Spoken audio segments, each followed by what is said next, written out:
우리의 힘이고 우리의 소망이 되신 주님을 찬양합니다. 오늘 옆에 사람에게 이렇게 인사하고 앉도록 하겠습니다. 당신의 힘이여 소망이신 주님을 찬양합니다 하고 인사하겠습니다. 여러분, 멜텔리라는 선교사님이 쓴 책이 있는데 급하고 강한 바람 같은 이라는 책입니다. 이 급하고 강한 바람 같은 이라는 그 책은 동티모르에서 사역을 하셨던 그 멜텔리 선교사님의 간증을 기록한 책입니다. 근데 거기 보면 수많은 기적들이 있습니다. 성령의 역사가 얼마나 강했는지 그 예배당이 불이 난 줄 알고 소방소에서 출동한 적도 있고, 하여튼 수많은 초자연적인 역사들이 많이 일어났습니다. 근데 그 중에 재밌는 건 하나가 뭐냐면 그 동티모르의 정글에서 생활하면서 그 부족마다 다니면서 전도를 하고 막 그랬어요. 근데 물이 없대요, 물이.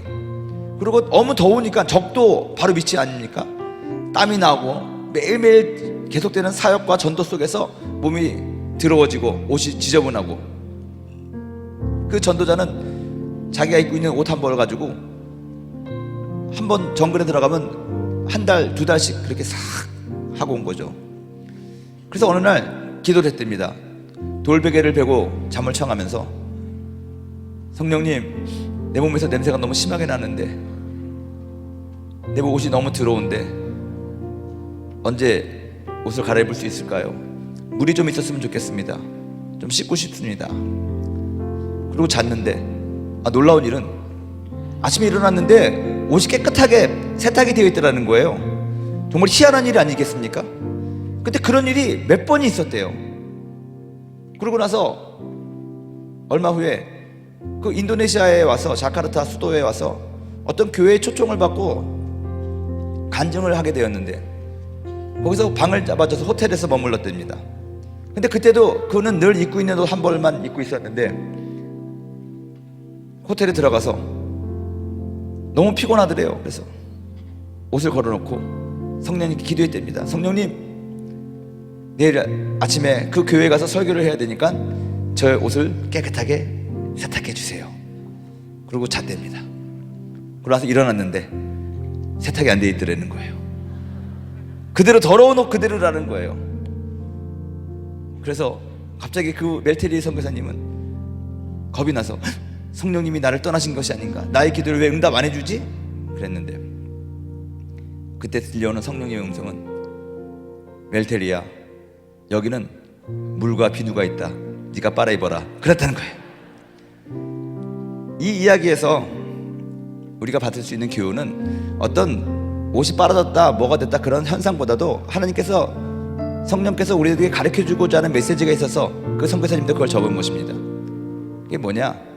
하나님은 우리의 필요에 응답하시지 정욕에 응답하지 않는다는 거예요. 여러분, 좀 전에 우리가 어떤 우리 지체들하고 상담을 하면서 막 성령 사역한다고 그러면서 막 이상한 이빨이 변하고 이빨의 금리를 변하고 다이어트가 되고 순식간에 30kg가 빠지고 막 그런 영상을 제가 봤는데, 여러분, 현상에 미혹이 돼서는 안 됩니다. 제가 미국에 있을 때 그 남미에서부터 시작되는 운동 가운데 하나가 뭐냐면, 기도를 하면은 이빨이 금리가 되는 거예요. 물론 하나님께서, 성령님은 우리들의 생각과 모든 것을 초월하셔서 기적을 베푸시는 분이니까 그럴 수 있다고 생각합니다. 하지만 문제는 그 금리를 변하지 않으면 어떡합니까? 모든 사람에게 기도를 했는데 어떤 사람은 금리가 됐어요. 그랬더니 어떤 사람은 금리가 안 됐어. 암말강이야. 그랬을 때 그 사람들이 물어봤다는 거예요. 나는 왜 금리가 안 됩니까? 그랬더니 아직 죄를 회개하지 않았어. 다이어트를 막 하는데 정말 죽을 것 같은 사람이 있어요. 다이어트를 안 하면 죽는데 너무 의지가 약해요. 그래서 하나님께서 정말 그 사람의 살을 빼줄 수 있다고 저는 믿어요. 그런데 더 날씬해지고 싶어, 너 하고 싶어 막 그래가지고 막 기도를 하다가 어떤 사람이 바지가 확 줄어드는 역사를 보고 나도 막 했는데 안 됐어. 그랬더니 나는 왜 그런 일이 없었습니까? 그랬더니 헌금을 덜 내서 그래, 뭐 이렇게 얘기했다고 가정을 해봅시다. 여러분, 이런 것이 성령님의 열매라고 생각을 하십니까? 성령님은요, 우리를 절대로 지적질하고 우리를 판단하고 정죄하지 않으세요. 그걸 아셔야 돼요. 성령님은 우리의 필요에 응답하시지 우리의 정욕에는 응답하지 않으신다는 거예요. 근데 우리들이 마음가짐 자체가, 동기 자체가 하나님 앞에 나오는 것이, 우리 하나님은요 우리에게 은사를 주시는 거 맞습니다. 기적을 베푸십니다. 우리를 치료하십니다. 근데 정말로 필요하지 않는데 어떤 말수자 시몬이 돈을 주고 성령의 능력을 살려고 했던 것처럼 우리 마음 가운데 하나님이 기뻐하시지 않는 동기가 있을 때는 그건 응답이 없는 거죠. 근데 그런 것들을 보면서 우리는 현상에 속아가지고 막 그것을 찾아다닌다는 것입니다. 그리고 실제적으로 금리를 변했던 사람이 있는데 조사해보니까 금리가 아니었다는 거예요. 그래서 고발했어요, 그 사람을. 금리가 아닌데 왜 금리를 변했다고 하느냐. 여러분, 이러한 수많은 논란들 가운데에서 우리는, 여러분, 진리는 변하지 않는 것이거든요. 본질은 변하지 않는 것이거든요. 성령에 관해서도 주님께서 이미 우리들에게 말씀하신 성경에 나와 있는 성령의 어떤 역사와 그 현상을 우리는 인정하고 거기에 맞춰서 살아가야 되는 것이지, 여기에 없는 것을 가지고 자꾸만 그것을 추종하고 쫓아가고 그러면 안 된다는 거예요. 여러분, 성령께서는 우리들을 가르치시는 분이십니다. 그가 와서 내가 너에게 말한 모든 것들을 생각나고 깨닫고 알게 하리라고 예수님께서 성령에 대해서 설명하신 것을 기억하세요. 요한복음 14장에 보면 성령님은 우리들을 가르치십니다. 근데 성령님이 우리를 가르치시는 것은 무엇이냐? 사랑이라는 것입니다. 여러분, 교회가 성령님의 역사가 있으면 은사가 나타나고 기적이 나타나고 병자가 치유됩니다. 사람들이 축복받습니다. 그러면 부흥하게 되는 것입니다. 성장하게 되는 것입니다.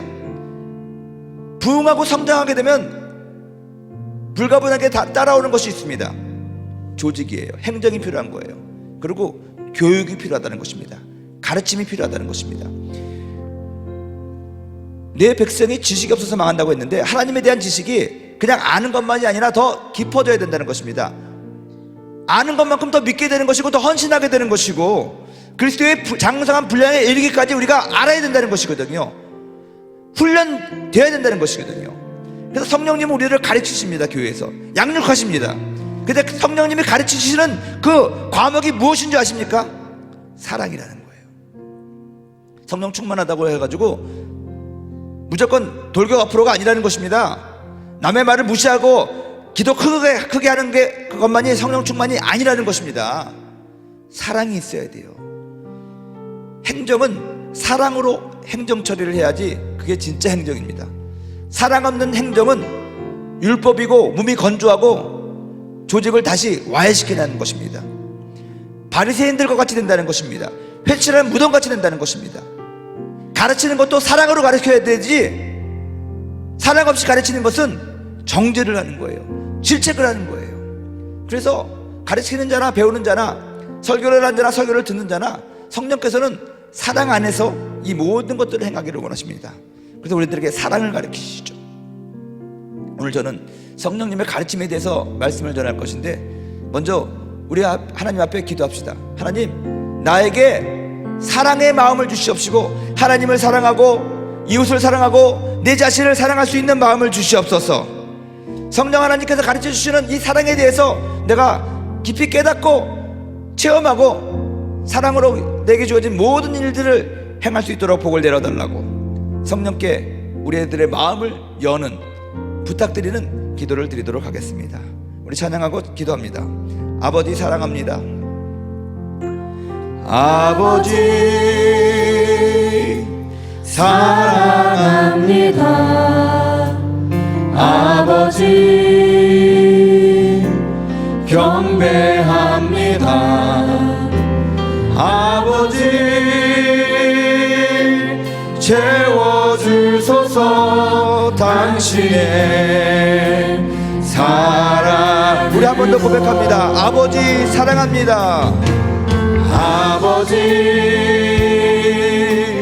사랑합니다. 아버지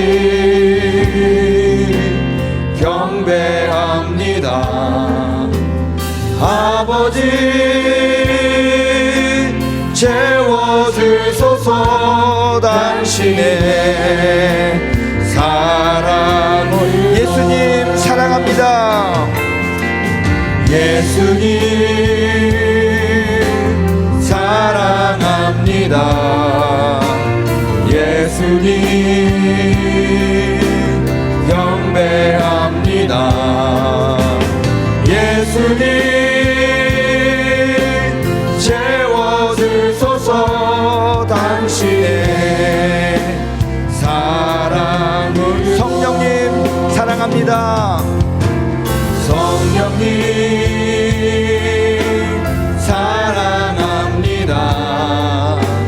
성령님 경배합니다. 성령님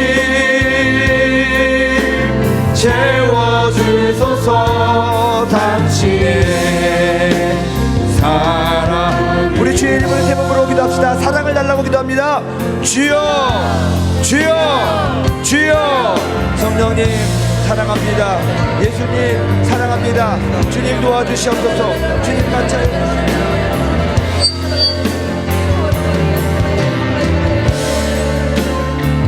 할렐루야. 성령님 사랑합니다. 성령님 사랑합니다. 경배합니다. 채워주시옵소서.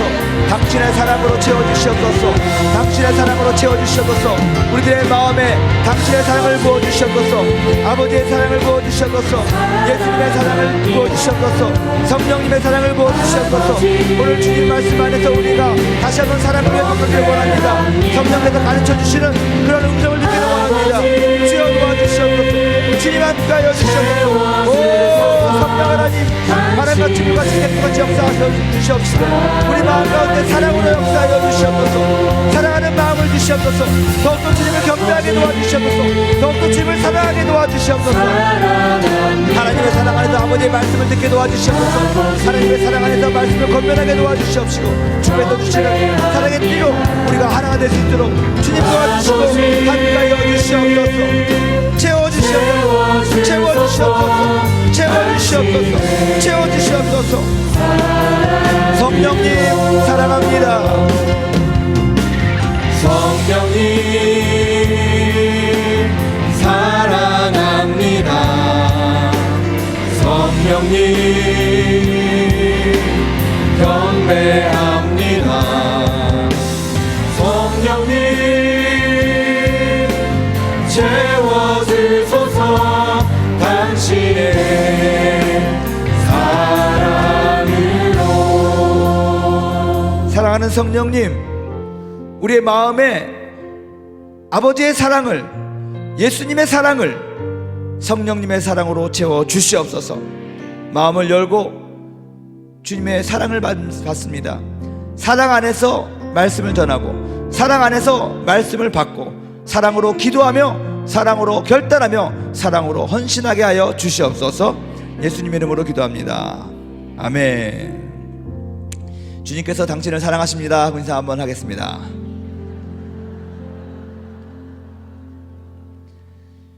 여러분,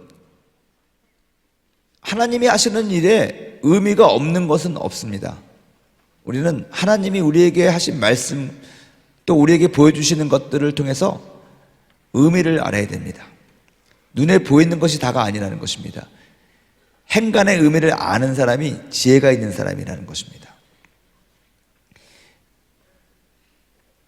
유대인의 절기에 보면 상당히 중요한 두 가지 절기가 있습니다. 유월절과 오순절입니다. 유월절이 무엇을 의미합니까? 죄사함을 의미하잖아요.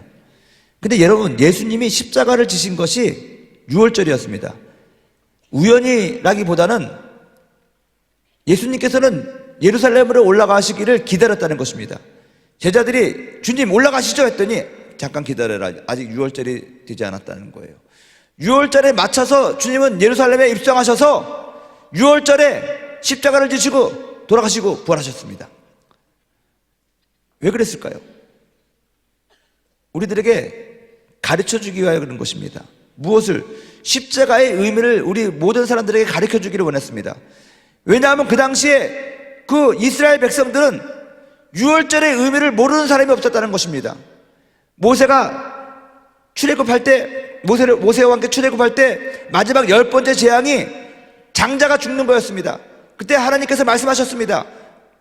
어린 양을 잡아서 그 피를 문설주에 바르고 새벽까지 그 고기를 먹고 그렇게 하면 죽음의 사자가 건너간다고 그랬습니다. 그래서 패스오버, 유월절입니다. 죽음의 사자가 건너간 것입니다. 구원받은 것입니다. 죄사함을 받은 것입니다. 그 어린 양의 피가 발라져 있는 그 집에 있던 사람들은 죽지 않았다는 것입니다. 이스라엘 사람들은 남녀노소 불문하고 이 유월절의 의미는 다 알았다는 것입니다. 예수님은 유월절에 어린 양으로 돌아가셨습니다. 만민을 구원할 어린 양으로 돌아가셨습니다. 어린 양의 피가 문설주에 발린 것처럼 그 십자가 아래로 돌아오는 모든 사람들의 문설주에 발린 것입니다. 그래서 누구든지 예수님 안에 있으면 구원받습니다. 그것을 가르쳐주기 위해서 십자가의 의미는 바로 그런 너희들로 말미암아 죄사함을 받고 구속함을 받은 그것을 알려주기 위해서 그런 것입니다. 그렇다면 성령님은 언제 오셨습니까? 예수님 승천하신 다음에 바로 올 수 있었습니다. 근데 무려 40일을 기다렸다는 것입니다. 그리고 나서 성령이 강림하셨습니다. 성령님은 언제 강림하셨습니까? 오순절 날에 임했습니다. 사도행전 2장 1절에 보면 오순절 날이 이름에 호련히 하늘로부터 급하고 강한 바람 같은 것이 나타나 각 사람의 머리 위에 있다니 그랬습니다. 성령님은 등장을 오순절까지 기다렸다는 것입니다. 같은 논리로 저는 이렇게 말씀드리고 싶습니다. 성령님이 왜 오순절을 기다렸을까? 왜 오순절에 왔을까? 오순절이 가르치고 있는 그 의미가 성령이 강림하신 의미와 같기 때문에 우리들에게 그것을 알려주고 가르쳐주기 위해서 그런 거 아닌가 저는 생각합니다.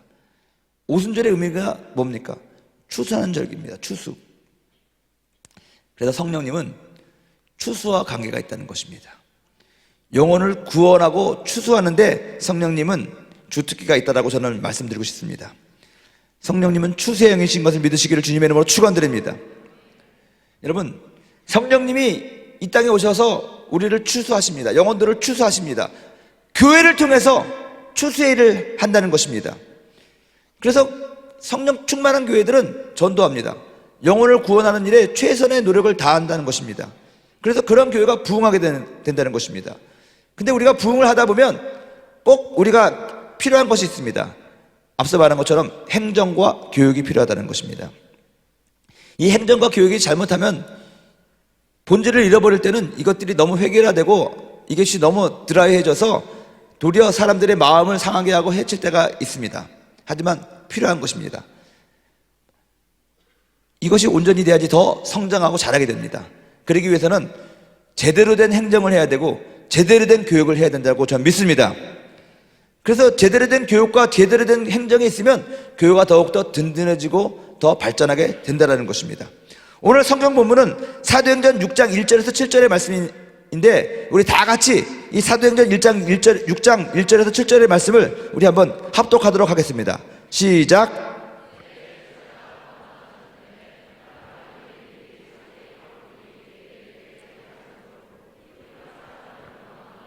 열두 사도가 모든 제자를 불러 이르되 우리가 하나님의 말씀을 제쳐놓고 접대를 일삼는 것이 마땅하지 아니하니 형제들아 너희 가운데서 성령과 지혜가 충만하여 칭찬받는 사람 7을 택하라.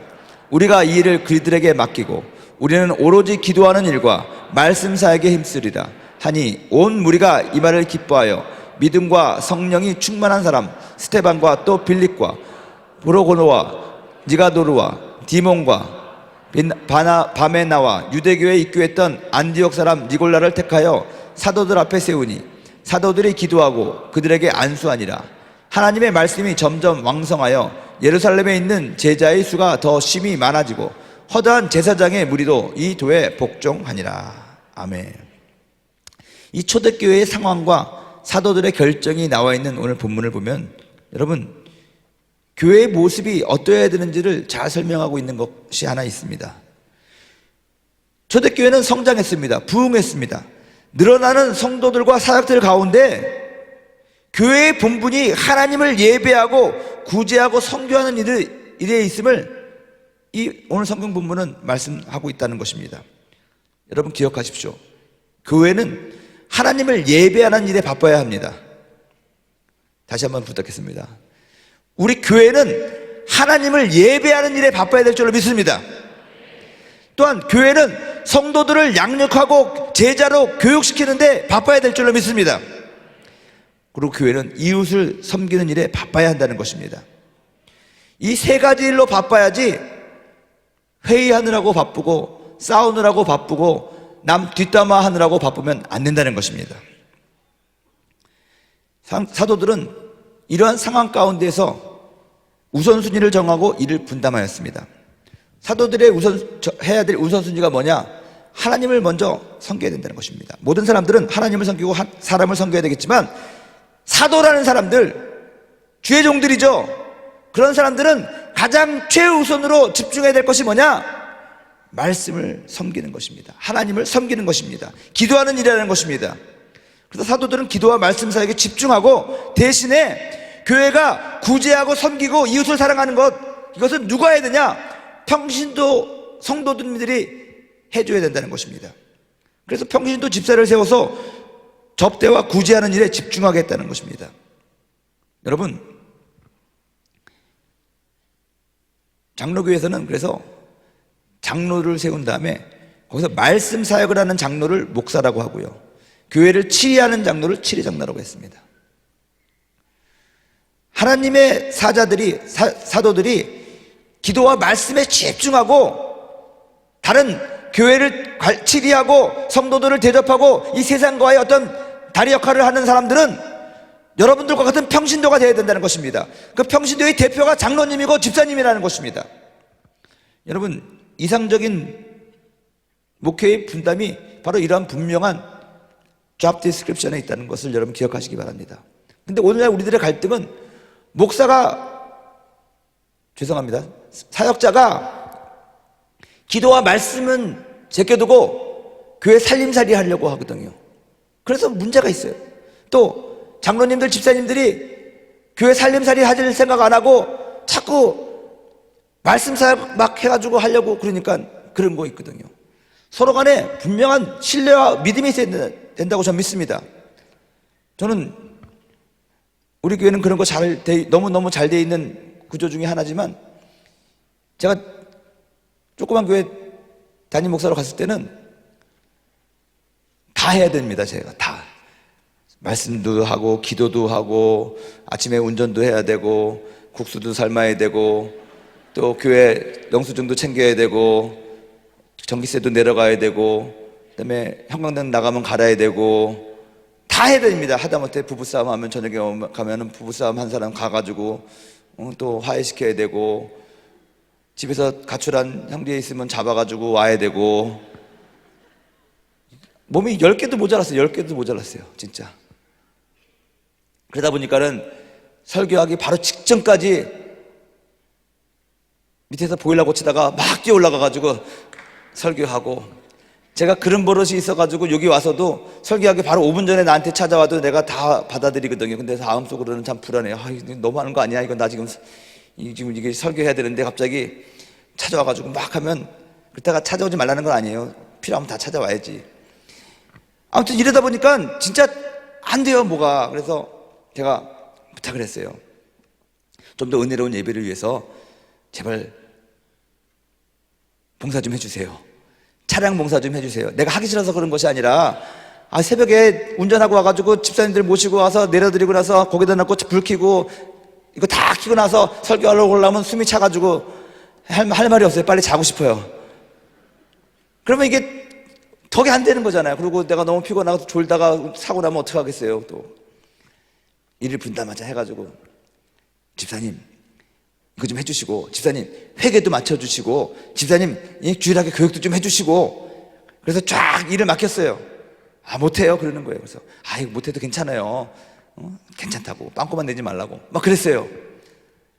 참 처음에는 그걸 못 받아들이더니 그게 한 달이 못 돼가지고 자기가 하는 일에 대해서 아주 뛰어난 능력들을 다 발휘하시더라고요. 정말로 제가 삶는 국수보다 훨씬 맛있게 국수를 삶고, 이 교회가 성장하기 시작하고 부흥하기 시작하더라고요. 그리고 저도 더 깊이 말씀에 집중하고 성도들에서 기도하고 하니까 교회가 든든히 서가는 것을 제가 경험했습니다. 여러분, 이 초대교회는 이런 원리에 입각해서 부흥했던 것 같아요. 이게 어떻게 가능하냐? 성령께서 각 사람의 마음 가운데 그렇게 가르쳤기 때문에 그래요. 자원하는 마음을 주시고 동기를 부여하신 것이죠. 여러분, 성령님이 하시는 일 중에 하나가 뭐냐면 사람을 세워주는 것입니다. 오늘 이 사도행전 6장에 나와 있는 초대교회의 모습을 통해서 우리가 하나 알아야 될 것이 있습니다.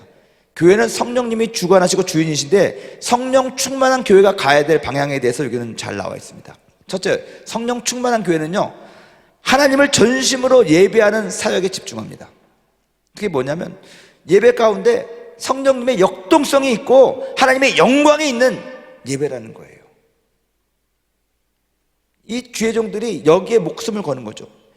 하나님의 영광과 하나님의 임재가 있는 예배, 성령님의 역동성이 있는 예배. 저는 우리 대학 청년국 예배가 이 성령의 역동적인 역사가 있기를 바랍니다.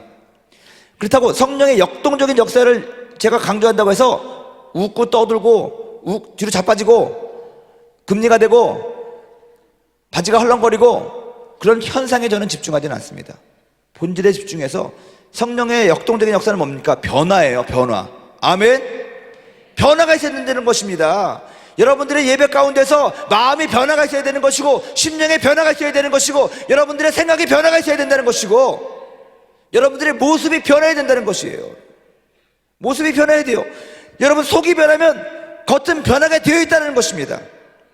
겉은 그대로인데 속이 변했을까? 안 그래요.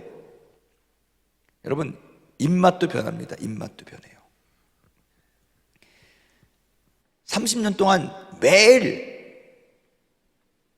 소주를 한 병씩 드셨던 분이 있어요. 30년 동안 매일 자기는 아침부터 술을 드셔야 된대요. 그래, 정신이 난대요.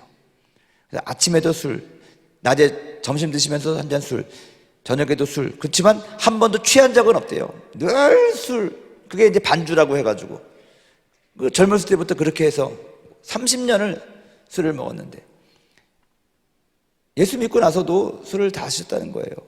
근데 술 그렇게 드시는 게 죄는 아니에요.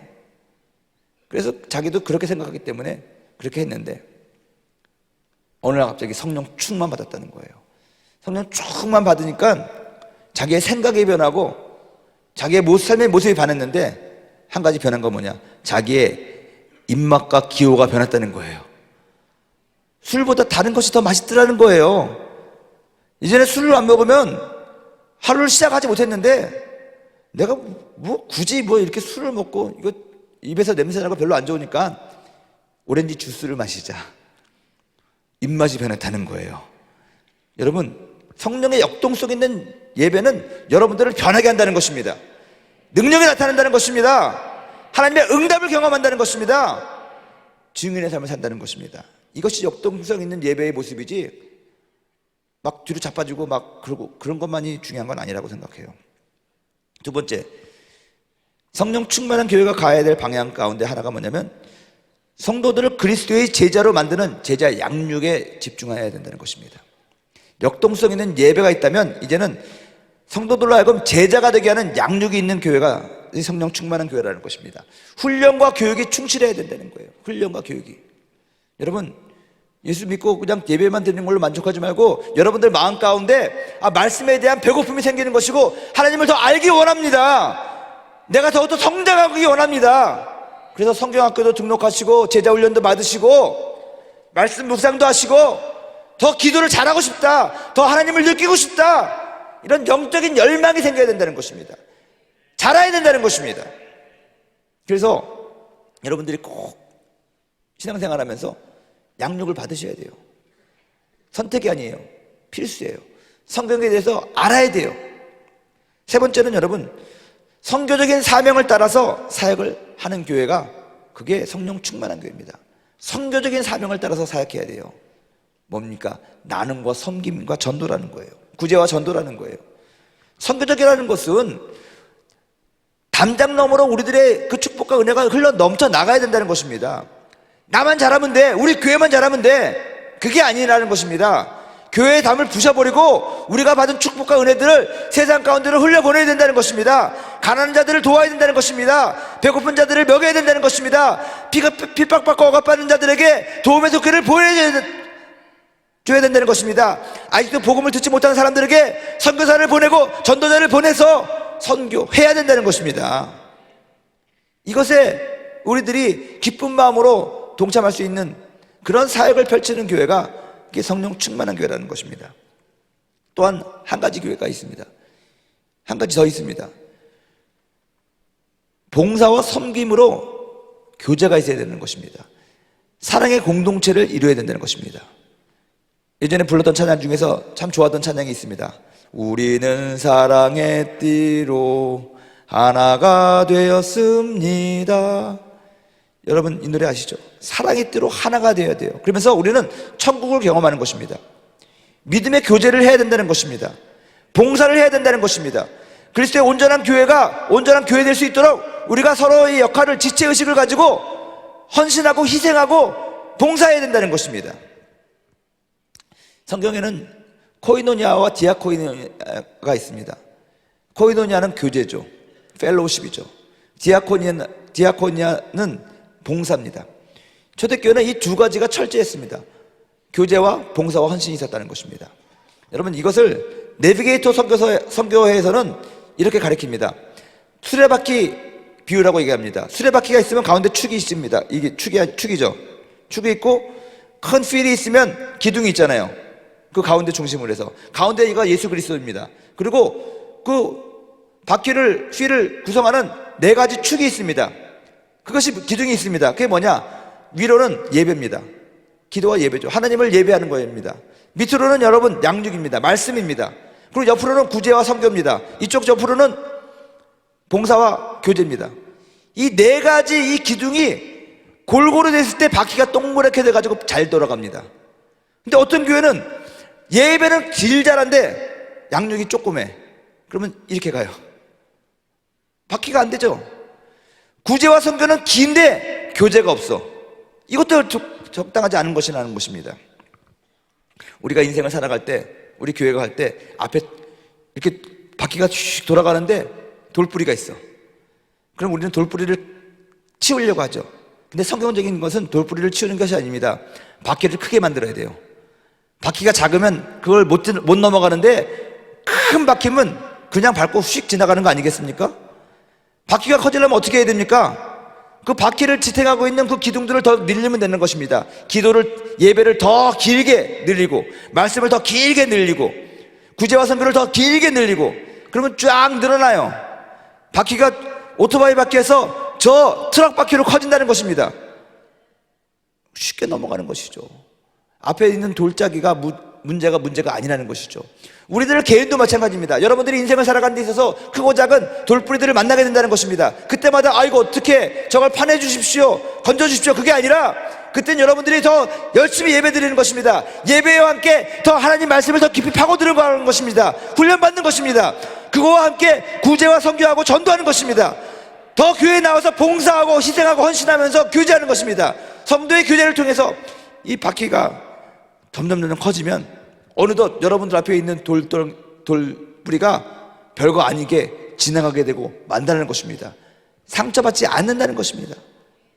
수많은 사람들이 교회 내에서 상처받고 밖에서 상처받고 왕상처. 근데 예수 믿은 지 오래된 사람일수록 마음은 유리알같이 돼가지고 상처 더 많이 받아요. 제가 대교구에서 하는데 사실 저는요 요즘에 좀 눈이 좋아졌어요. 왜냐하면 다초점 렌즈를 껴가지고 멀리 있는 사람도 잘 보여. 저 정도까지는 제가 누군지 다 알아요. 저게. 근데 제가 대교구장 할 때는 이 안경을 쓰긴 썼는데 이게 결단을 해야 되는 거예요. 멀리를 볼 것이냐 가까이 볼 것이냐. 멀리 보자고 그러면 가까이 보지 못하니까 이거 자꾸 벗어야 되고, 가까이 보면 멀린 사람은 안 보이는 거예요. 도스를 그래가지고 저는 설교하는 사람이니까 이 설교 노트는 봐야 될 거 아니에요. 볼 때마다 계속 이러고 봤거든요. 제가 청년국장 처음 왔을 때도 맨날 이거 할 때 안경 벗고 이거 본다고 사람들이 뭐라고 그랬는데, 가까운 거 잘 안 보이니까 슬픈 얘기를 했네. 그래가지고 아무튼 그때는 그래서 가까운 거 잘 보게 안경을 맞춰가지고 그렇게 쓰고, 그래서 사실 사람들은 잘 못 알아봐요. 누군지는 보이는데 뿌옇게 보여가지고 얼굴이 다 이렇게 뭉텅거려 보이는 거예요. 누가 누군지 잘 몰랐어요. 그리고 죄송한 얘기지만 한 50 이상의 우리 자매님들은 다 비슷해요. 근데 오늘 집사님이 교구장을 통해 가지고 저한테 연락 왔어요. 시험 들었다고. 충격받았어요. 저는 나름대로요, 한 사람도 저는 나름대로 관계를 잘하고 산다고 생각했거든요. 그리고 지금도 착각하는데 나는 성도들이 나를 상당히 사랑한다고 생각해요. 내가 그 사람한테 미움받을 일을 한 적이 없다고 생각하거든요.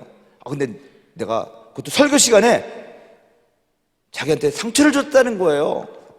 마음이 어려운 거예요. 그래가지고 제가 찾아가가지고 죄송합니다, 제가 무슨 잘못을 했는지 도무지 기억이 나지 않는데 알려주시면 하겠습니다. 목사가 그것도 몰라. 자기가 한 잘못도 내가 이 교회에 지금 몇 년을 다녔는데 어떻게 나한테 이런 상처를 주고 나서 자기가 한 줄도 모르냐고. 죄송합니다, 모릅니다. 그래가지고 막 생각하는 거예요. 얘기하면서도 내가 뭘 잘못했지, 내가 이 사람을 알긴 아나, 막 그런 생각. 근데 한 번 만났어요. 한 번 나한테 밥 사준 적이 있거든. 근데 그때 이름을 까먹고 그때 기도를 잘못해줬나 뭐 했나. 나중에 알고 보니까 기도원 가가지고 설교하다가 내가 좀 비아냥거리는 예화를 들었는데, 그걸 예화를 들으면서 자기를 쳐다보면서 너 들으라고, 당신이 이런 사람 아니야 하고 계속 쳐다봤다는 거예요, 내가. 그래서 그 다음부터 그렇게 생각했어요. 절대로 안 좋은 예언을 하지 말자. 제가 쳐다본 거 아닌데 미안해요 그랬더니, 뭘요? 계속 쳐다보고 한 번 눈이 마주쳤으면 됐지 한 5번 눈이 마주쳤다는 거예요. 잘못했습니다. 그래서 속으로는 진짜 신앙생활 여의도 순복음에서 30년 한 사람이 저렇게 마음이 유리알 같을까? 목사가 그렇게 쳐다보면 그런가 보다 하고 지나가면 되는 거지, 그걸 마음에 담아가지고 그럴까? 그 다음부터는 이제 센 얘기할 때는 눈을 감아버리자. 주여 회개합시다 할 때는 눈을 감고. 여러분한테도, 여러분, 우리들의 마음은요, 이게 하나님의 이런 훈련이 이런 성령 충만한 성도로 살아가게 되면 예배 더 잘 드리고 말씀 훈련 더 잘하고 선교하는데 다 하고 그러면 바퀴가 커져요. 그러면 앞에 웬만한 돌덩이들 시험거리들은요 있는지도 몰라요. 예? 제가 버스를 몰아본 적이 있거든요. 근데 버스를 몰아보는데 제 승용차를 타고 이게 턱을 넘어가면 덜컹합니다. 근데 버스를 타고 지나가는데요, 바퀴가 커서 그런지 승용차보다 덜컹거리는 게 별로 없는 것 같아요. 여러분 그런 거 경험 못 해보셨어요? 여러분들의 믿음과 여러분들의 신앙과 그런 것을 더 길게 늘리는 것이 중요합니다. 균형성 있게요. 아멘. 이런 걸 통해서 성령님께서는 우리를 가르치시는 거예요. 그래서 교회를 부흥시킨다는 것입니다. 그리고 그 부흥된 교회를 통해서 성령 하나님은 무엇을 하시느냐? 추수사역을 하시는 줄 믿습니다. 이렇게 하시는 성령님께서 최종적으로 사실은 사역이 있습니다. 무엇이냐? 사람을 세우신다는 거예요. 우리 성령 하나님은 이 모든 것들을 통해서 사람을 세워주신다는 거예요. 하나님이 일하시는 방법을 보면 항상 사람을 선택해서 사용하셨습니다. 어떻게? 하나님은 노아를 선택하셨습니다. 아브라함을 선택하셨습니다. 모세를 선택하셨습니다. 기드온과 같은 사사들을 선택하셨습니다. 수많은 선지자들을 선택하시고 부르셨습니다. 그 사람들을 선택하시고 그 사람들은 하나님의 부르심에 순종하여 길을 나섰습니다. 그런 사람들을 통해서 하나님께서 역사하신 것입니다. 예수님도 우리를 선택하셨습니다. 그리고 부르셨습니다. 마가복음 3장 13절에서 15절에 보면 예수께서 산에 오르사 자기의 원하는 자들을 부르시니 이에 나온지라. 이에 12를 세우시고 이는 자기와 함께 있게 하고 보내사 전도도 하게 하고 귀신을 내어 쫓는 권세도 있게 하려 하십니다. 예수님께서 자기의 원하는 자들을 부르셨다는 거예요. 하나님께서 여러분들을 원하셨기 때문에 부르신 것입니다. 그러니까 사람을 세우신다는 것입니다. 근데 성령님의 선택은요, 이 하나님과 예수님의 선택과 좀 다른 선택이 하나 있어요. 그게 뭐냐? 사람들을 통해서 선택된 사람들에게 성령께서 기름을 부어주시는 거예요. 오늘 여러분 보세요. 사도들은 하나님이 선택하셨어요. 예수님이 자기에게 원하는 자들을 부르셨잖아요. 그게 제자들이고 사도가 됐잖아요. 근데 집사들은요, 여기 보면은 형제들아 너희 가운데에서 성령과 지혜가 충만하여 칭찬받는 사람 7을 택하라고 성도들에게, 우리 공동체에게, 회중에게 위임하셨다는 거예요. 무슨 말인지 이해가 되십니까? 그래서 그 사람들을 집사로 세웠는데 성령께서는 그렇게 선택된 사람들을 하나님이 부르신 사람, 예수님이 부르신 사람과 똑같이 인정하시고 기름을 부어주셨다는 것입니다.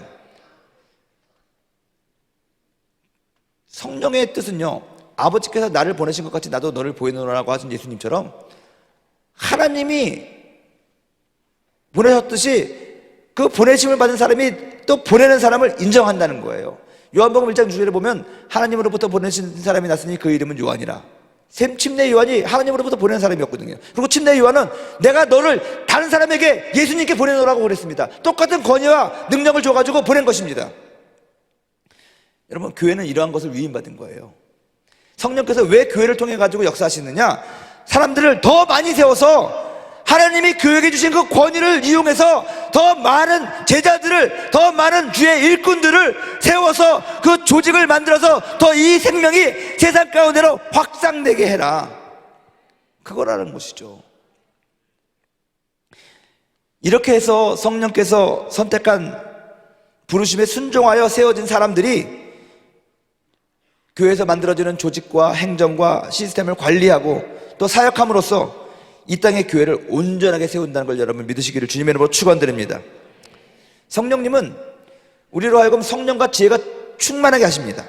그리고 칭찬받게 하시고 그러한 사람들을 통해서 교회를 섬기게 하시고 교회를 더욱더 부흥시킨다는 것입니다.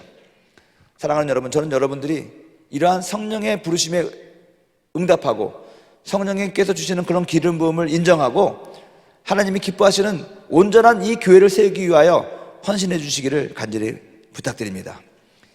내 개인의 응답뿐만이 아니라 이 내 개인의 응답이 교회와 하나님을 위해서 유익이 되고 공헌할 수 있도록 하여 주시옵소서. 이것이 우리들의 기도가 될 줄로 믿습니다. 하나님, 내가 몸이 아픈데 치료받기를 원합니다. 왜? 내가 이 질병을 치료받음으로 말미암아 아버지 하나님을 증거하고 한 영혼이라도 이 간증 때문에 더 와서 교회가 든든하게 지고 하나님이 기뻐하시는 영혼이 구원받는 일이 있게 하여 주시옵소서. 이러한 동기와 이러한 목적으로 기도한다면 좋겠습니다. 오늘 우리가 기도합시다. 하나님, 바른 교회, 성령께서 가르치시고 성령께서 원하시는 바른 교회가 되길 원하는데 그 바른 교회를 되기 위하여 하나님 우리를 사용하여 주시옵소서. 나를 선택하여 주시고 나를 세워 주시옵시고 그 모든 것에 순종하는 우리가 될 수 있도록 하나님 은혜를 베풀어 달라고, 기쁜 마음을 달라고 우리 한번 기도하도록 하겠습니다. 우리를 사용하소서라는 찬양이 있습니다. 우리에게 소원이 하나 있네, 주님 오실 그날까지. 우리 가슴에 새기신 주의 십자가 사랑, 나의 교회를 사랑케 하네. 교회가 교회되게, 예배가 예배게 되게. 이 찬양 우리가 드리고 기도할 텐데, 여러분 오늘도 우리가 기름을 바르며 우리가 기도할 겁니다. 근데 엊그저께 제가 큰 은혜를 받은 것이 있습니다. 여러분들을 기도해 주다가 어떤 조그만 남자 꼬마애가 눈에 보이길래 기도해 줬습니다. 근데 재밌는 거는 그 아이가 기도를 받았는데 내가 이걸 기름을 찍어서 그 머리에 십자가 모양을 이렇게 그리는데 그 큰 눈으로 밑에서 나를 쭉 쳐다봐요. 근데 눈물이 갑자기 확 고이는 거예요. 제가 그것을 보면서 감동을 받았습니다. 이 아이가 뭔 지은 죄가 있다고 이렇게 눈물을 보이고, 그 아이가 아주 감동하고 갑자기 그 아이의 몸이 뜨거워지는 것을 느꼈습니다. 그러면서 제 스스로가 회개했습니다. 주여, 어린아이 같지 않냐면 주님을 볼 사람이 없다고 했는데, 이 어린아이 같이 단순하게 주님의 기름 부음이 있고 하나님의 역사가 있을 때 나도 이런 반응을 하게 하여 주시옵소서. 순수한 생각 가지고 어린아이 같은 마음을 가지고 주님의 기도를 받고 주님을 보게 하여 주시옵소서. 그렇게 하고 싶어요. 또 한 가지 여러분 말씀드리고 싶은 거는, 네팔에 있을 때 성령이 기름 부음이 역사가 우리 교회에 있었어요. 우리는 한날 1시에 우리 아침에 새벽 아침 예배 드리다가 우리 지체들 한 10명 되는 사람이 성령 세례를 한꺼번에 다 받았어요. 그날. 그러면서 교회가 부흥하기 시작했고 막 전도도 하고 그랬는데, 그래 매일 저녁마다 이런 단일 기도회 같이 그냥 기도를 세게 한 거죠. 그러다가 어떤 일이 벌어졌냐면, 너무 그게 세게 벌어지니까 지체들이 이상한 현상을 보이는 거예요. 막 진짜 원숭이 흉내를 내는 거예요. 원숭이 흉내를. 그래서 막 꽉꽉 그러고 창문에 올라가가지고 막 카텐을 갖다가 찍고, 제가 인도하다가 이게 왜 그러지 막. 근데 막 그러면 그럴수록 다 원숭이 소리 같이 꽉꽉 그렇게 하는 거예요. 왜 그럴까 저런 사람들이. 그래가지고 제가 편지도 보내고 이메일도 보내가지고 여기 있는 목사님한테, 또 그때 이영호 목사님한테도 국제신학원장 하셔가지고 그때 막 문의하고 그랬는데, 처음에는 절제를 시키라는 거예요. 질서를 위해서. 절제를 시켰어요. 그랬더니 또 기도를 안 해. 절제를 시키니까. 그럼 또 풀어봐 보라는 거예요. 완전히 절제 안 하고 풀어버리니까 이거는 완전히 원숭이를 넘어가지고 이제는 늑대 소리도 내. 우 그래. 이거 턱이 안 되는 거예요. 어떻게 해야 되나. 근데 하나님께서 나에게 지혜를 주셨어요. 저 사람이 왜 저렇게 반응하느냐. 사람들은요 다 습득된 것을, 익숙한 것을 정말 자기의 어떤 내면 세계에서부터 기뻐질 때 표현하게 돼 있어요. 제가 마을에 지교회를 갔는데 아이들이 노는 곳을 봤는데, 네팔에서는 원숭이들이 동물원에 없어요. 길에 그냥 같이 우리랑 살지. 마을에도 원숭이들 엄청 많은데 애들이 원숭이들 노는 거 보고 놀아요. 정말로 놀 게 없으니까 원숭이랑 짐승하고 노는 거야. 걔네들이 배운 거는 어렸을 적에 원숭이들이 기쁠 때 하는 행동, 그런 것들을 배우는 거예요. 소리를 배우는 거야. 그것이 성령 받고 나서 감동받아가지고 자기가 뭔가 주님 앞에 반응하고 싶은데 이미 자기가 익숙했던 그것이 나가는 거거든요. 우리들은 그런 거 안 배웠으니까 여러분들은 원숭이 소리 내면 건 잘못된 거예요. 근데 얼마 전에 어떤 아이를 봤어요. 엄마가 그 아이를 데리고 저한테 기도받으러 왔는데, 걔 성령 충만한 거예요. 애가 한 2살 정도 될까? 성령 충만한 거예요. 왜냐면 제가 기도를 해주는데 아멘 그러고 엄마가 사탕을 주니까 할렐루야 또 그러는 거예요. 그 이유가 뭔지 아십니까? 할머니가 걔를 늘 구역 모임 데리고 다니고 기도원 데리고 다니고 하다 보니까 걔는 기쁠 때 아멘하고 할렐루야 하는 것이 습득이 돼가지고 정말 마음에 기쁨이 있을 때 할렐루야 하고 아멘하고 주님 앞에 영광 올려드리더라고요. 제가 왜 이런 말을 했냐면요, 성령께서 여러분들을 터치하실 때, 기름 부어주실 때 우리가 어린아이 같은 순수한 모습으로 반응하는 것이 중요해요. 있는 모습 그대로를 주님 앞에 나오는 것이 중요해요. 여러분들의 내면에 감춰져 있는, 여러분들에게 가장 기쁠 때 하는 행동들, 그 표현들을 주님 앞에 보여드리세요. 그러면 성령의 역사가 더 강하게 임합니다. 그리고 본질을 알게 된다는 것입니다. 성령께서 가르쳐 주시고 성령께서 말씀하시는 것을 깨닫게 된다는 것입니다. 그리고 그것을, 그 부르심에 순종하여 우리가 주님의 일꾼으로 세워질 때, 그렇게 세워진 사람들을 통해서 우리 교회가 더욱더 하나님이 기뻐하는 교회가 되고 믿음의 공동체가 될 것을 믿어 싶지 않습니다. 그래서 오늘은 우리가 이 찬양 드리고 기도할 때 정말 어린아이 같은 모습으로 주님 앞에 나섰으면 좋겠습니다. 주여, 나를 사용하여 주시옵소서. 나를 기름 부어 주시옵소서. 주님 앞에 우리들의 모든 마음을 열고 사랑의 주님, 사랑의 성령님을 받아들이시는 여러분이 되기를 주님의 이름으로 축원드립니다. 우리 자리에서 일어나셔서 우리 찬양 드리시고 기도하실 때 또 기도 받으실 분들은 이 앞으로 나오셔서 또 복도로 나오셔서 또 서서 우리 기도 받으시면 감사하겠습니다. 우리 찬양 드리겠습니다.